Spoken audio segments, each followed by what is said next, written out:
What's up, everybody? Blackacre here, your friendly neighborhood mass guitarist on the internet, and guitars for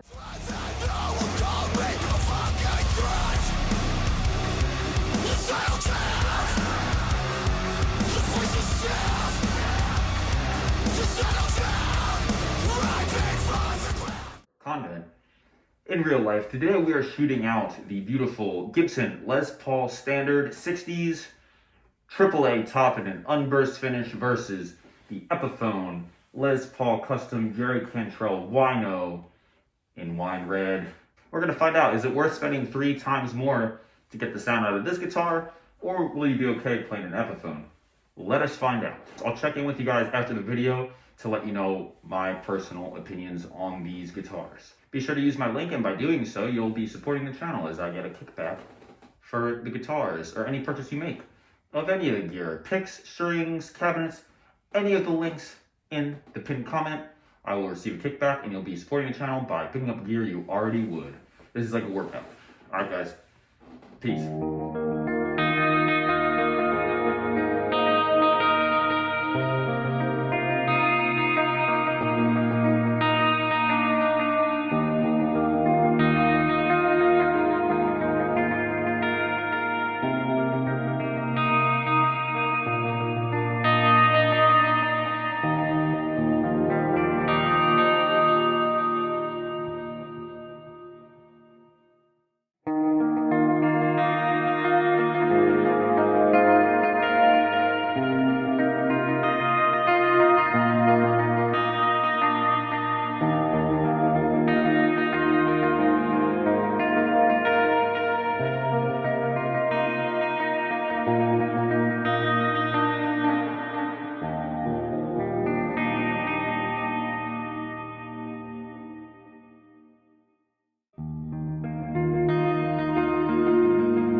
so first up, Jerry Cantrell. I'll share my opinions real quick. So I fell in love with this guitar. I enjoyed it a lot more than I thought I was going to.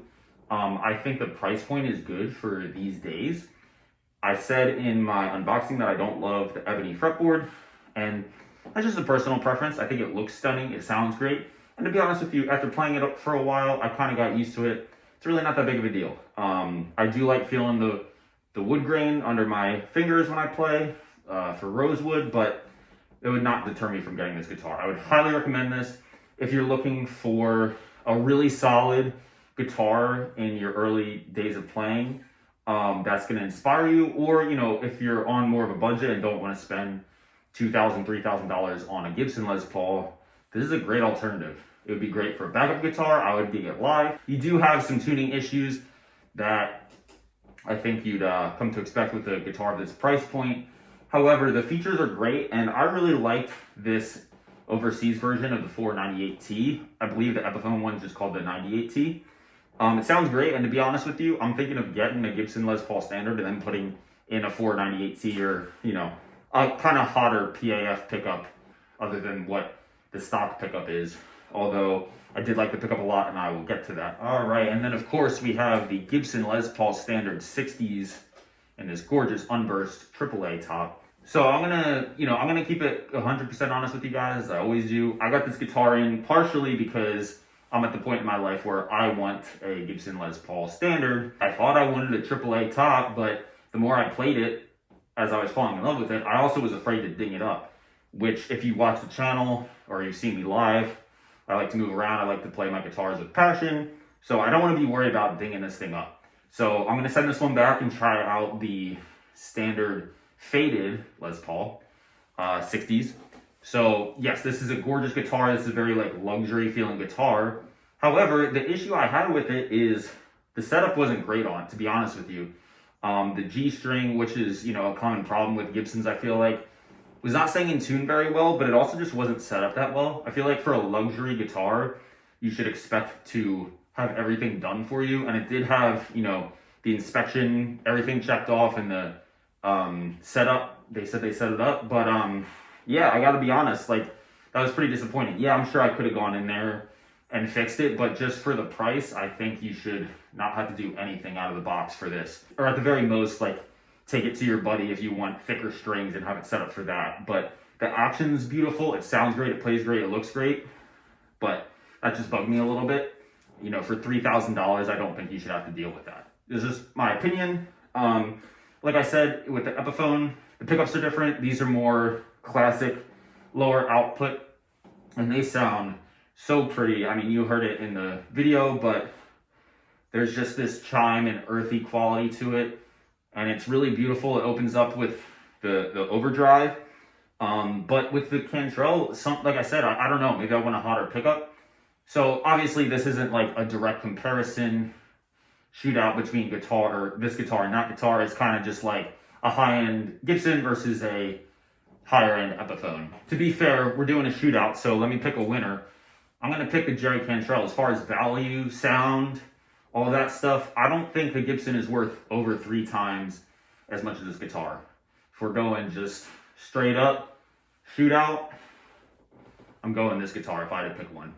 Obviously, the Gibson Les Paul is gorgeous and all of that, but the fact that, it needs a setup. This one also needs a setup, but this honestly, the higher notes on here were staying in tune better on the 3rd string than the Gibson. So, yeah, overall, I got to give the nod to the Epiphone Wino Jerry Cantrell Les Paul Custom. So, again, hope you guys enjoyed this video.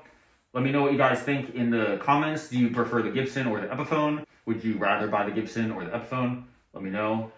Follow me on Instagram. Follow my band Convent. I'll see you guys next week. Peace.